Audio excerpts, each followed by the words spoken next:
Hitam berkilat, penuh rasa. Hai semua, Assalamualaikum. Hari ni kita nak masak satu hidangan yang penuh nostalgia. Daging bawang masak hitam. Raya Haji nanti kalau dapat daging korban, boleh cuba masak. Resepi ni bukan je wangi semerbak, tapi cukup padu rasanya. Jom kita mula. Untuk resepi ni, kek ni guna produk dari Mak Siti. Bunjuk sup tulang, serbuk rempah sup dan serbuk cili. Produk Mak Siti ni sangat berkualiti. Rempah ratus segar dari ladang dan kualiti terjamin. Yang penting, produk halal keluaran Bumi Putra. Daging kita rebus bersama bunjuk sup tulang dan juga serbuk rempah sup Mak Siti. Kita campur sekali kicap pekat dan juga kicap lemak manis.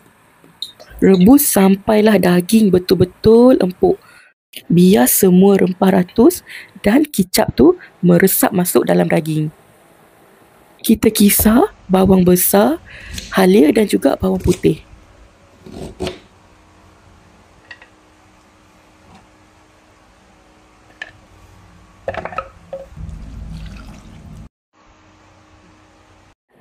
Dan kita perlukan bawang besar sebanyak 5 biji.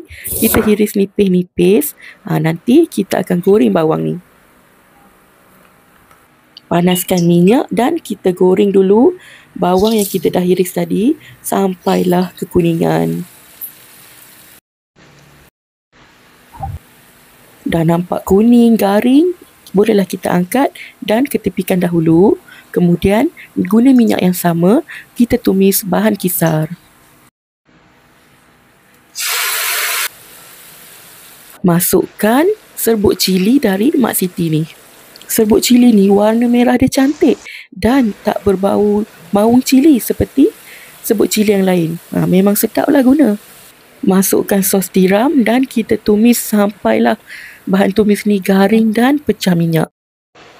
Masukkan daging yang dah direbus tadi bersama dengan air-airnya sekali. Kemudian boleh masukkan garam, gula, perasa, biar balance rasa. Dia punya manis masin tu. Rasa nak tambah lagi kicap boleh tambah. Mungkin ada yang suka lebih warna gelap kan. Dan kita masukkan sedikit cuka untuk balancekan rasa masak hitam ni. Barulah sedap. Ada masam-masam sikit. Kita masukkan bawang yang kita dah goreng tadi. Kacau rata-rata dan masak sampai kuah tu pekat sikit. Dan akhir sekali kita letaklah cili merah potong.